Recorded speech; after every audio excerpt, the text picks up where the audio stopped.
Hello, people of Algebra 1. Today we're going to be taking a look at some of the things we've been working on with factoring, namely from 9.5 and 9.6, with a few throwbacks to some of the earlier lessons like 9.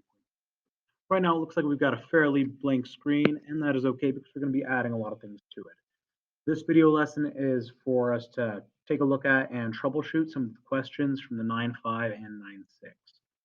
So I'm going to just go ahead and pick a couple of random ones. I'm going to start in here with number 6 on 9.5. Number 6 was not one of your homework questions because it was an even-numbered problem. The odd-numbered problems have their answers in the back of the book. The even-numbered problems are great extra practice if you decide that you want it. Number 6 looks like this: s squared minus 10s plus 16. And the goal is to factor it. We want to completely factor this. We've got a couple different ways that we can do that. Typically, we're going to use the big X method, and we're going to assume that this is the product, or C, and that this is the sum, or B. The sum has to be negative 10. The product has to be 16. We're looking at things that will multiply to make 16, but add to make negative 10. Now this looks a little bit weird because we've got a positive number up here and a negative number down here. Whenever we have that, this tells us that we're going to have two negative factors. Negative times negative is a positive, and a negative plus a negative can give us a negative. So factors of 16, you could make a factor tree, but you might already have an idea of which one is going to be. Probably not going to be 1 and 16. We can keep going from there and see 2 and 8. 2 and 8 is totally reasonable in this case, and then 4 and 4. If we make them both negative, negative 2 plus negative 8 is equal to negative 10, and in this case, that ends up being our final answer. Our final answer is going to be s minus 2 times s minus 8. And we can plug this back in and check. If you FOIL this out completely, you will get s times s is s squared. The 10s is the trickier part in the middle, so I'm going to show that one directly. We're going to be summing together the outside, which is negative 8s. That did not look like an 8. Let's turn that into that. There we go. Negative 8s. And the inside, which will be negative 2s. Negative 8s and negative 2s, when added together, sums up to negative 10s. Right? So that's how we can deal with one of the ones in 9.5.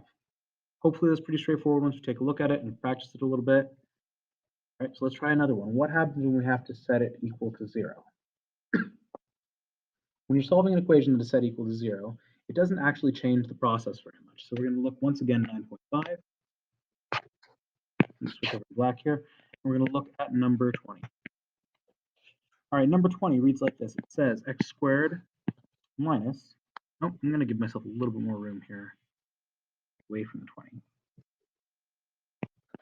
X squared minus 10x plus 21. But the same circumstance, we need two negatives in order to make this negative and this positive. Okay.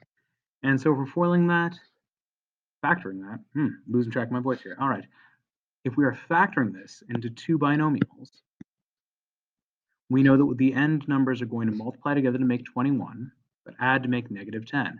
So they will be negative 3 and negative 7. You could use the big X method for this, but the more you do it, the easier it will be to do this in your head or using some other shortcuts. So we get it to this point. Now the last part that I didn't write yet, I'm going to add on. It said that it was equal to 0. So this one's also going to be equal to 0. All right, what this means is that either x minus 3 has to equal 0, or x minus 7 has to equal 0. Now this seems kind of weird that we have two possible answers. Well, if I follow them each through to the end, what minus 3 equals 0? Well, obviously, that would be 3. X equals 3. What minus 7 equals 0? That would be 7. So x could equal either 3 or 7. Still two answers, still a little bit weird. But we can plug them in and check. All right, if I plug in,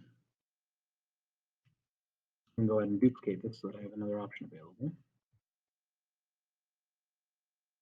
If I plug in 3 into this one, if I decide that I'm going to insert in 3 here, what is 3 minus 3? Well, that's 0. So it doesn't matter that this one, if I plug in 3 here, Doesn't matter that this one turns into negative 4. 3 minus 3 is 0, and 0 times negative 4 is still 0. 7 has the same result. If I plug in 7,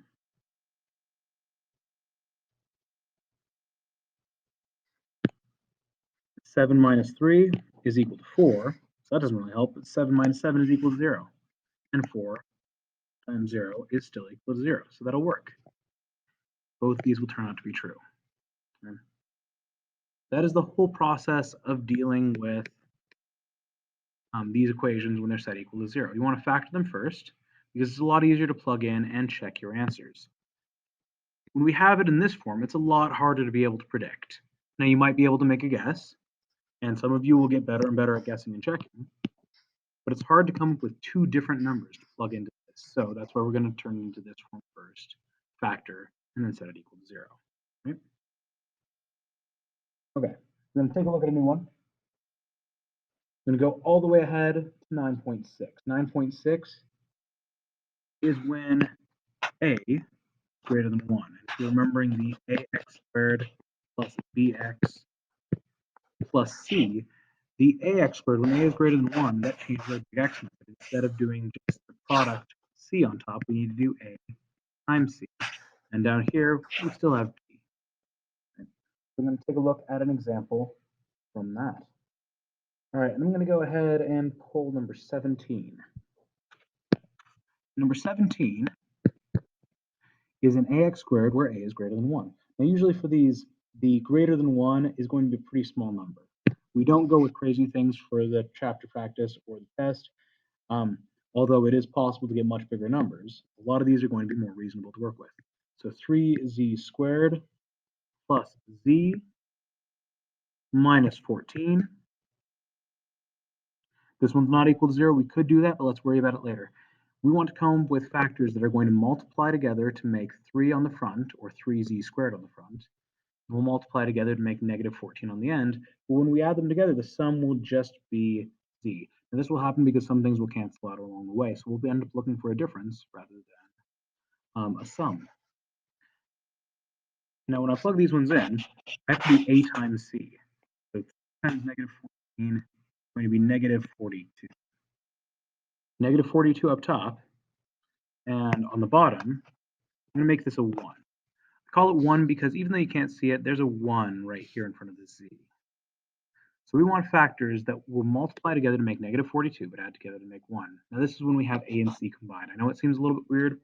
Let's play it through the rest of the way, see how it goes. All right, factors that will multiply together to make negative 42. You might be thinking 6 and 7 multiply to make 42, and that would work. So I'm going to write down 6 and 7. One of them needs to be negative, and it has to be this one, because negative 6 plus 7 equals 1, but 6 plus negative 7 will equal negative 1. So we've got 6 and 7. But if I try to plug it directly back in and do z minus 6 times z plus 7, that wouldn't work at all. I'd have negative 6 times 7, I'd have negative 42 on the end, and I would have z times z as just z squared, and I would forget my 3. So I need to find a way to bring that 3 back into the picture. And there are multiple ways of doing this. This is where the methods break down a lot. So we're going to show it the way that we have done it most commonly in class. We're going to leave the first and last the same as they always were. And we're going to plug in the stuff in the middle. Instead of just writing plus z, I'm going to write minus 6z. Oh, forgot squared. Plus 7z. The reason I do this is because negative 6z plus 7z is equal to positive z.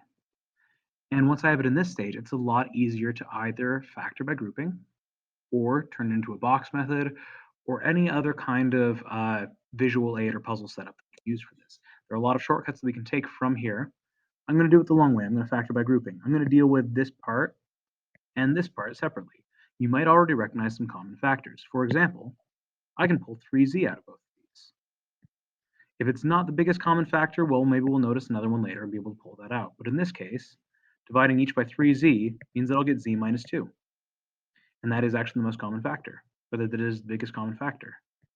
For this one, I'm going to do plus on this side, and I'm trying to get 7z minus 14. Now here's a nice little trick. If you do this one right, then the factor you should have inside the parentheses will once again be 3, oh, not plus, but minus 2. All right, and in order to get that, I can multiply both of them by 7. 7. So that actually gives me my answer set up. 3z plus 7. And z's are hard to write with these particular pens. Times z minus 2. And that works. Now, if I want to solve this one that's equal to 0, all I have to do is say, okay, what if I add this thing equal to 0? And just solve for each one separately. Z minus 2 equals 0 when z equals 2, or, scrolling down a little bit, 3z plus 7 equals 0 when 3z equals 7. That's a little bit of a hard thing to say, so I'll write it like this. 3 times z plus 7 equals 0. If I move the 7 to the other side, I'll have a negative 7 over here, but I've still got 3z. So how do I get rid of the 3? Well, I'm going to divide it. Divide by 3, divide by 3. These things will cancel. Negative 7 over 3 is actually my answer. And if I plug it back in, I'll see that negative 7 over 3 times 3 just becomes negative 7. Negative 7 plus 7 is 0. It doesn't matter that this is a weird fraction because the whole thing zeroes itself out. As you can see, the steps are mostly the same. There are a couple of extra wrinkles or complications, but in general, the steps are pretty much the same. Factoring by grouping is the way that works most consistently. There are some shortcuts that work some of the time really well, but factoring by grouping works all the time when we're dealing with the big X method, sometimes also referred to as the diamond method. All right, that was a couple of examples. Hopefully that will help you to get started on the 9.5 and 9.6 homework, or if you've already done them, hopefully this will be a good review as you're getting closer to the test.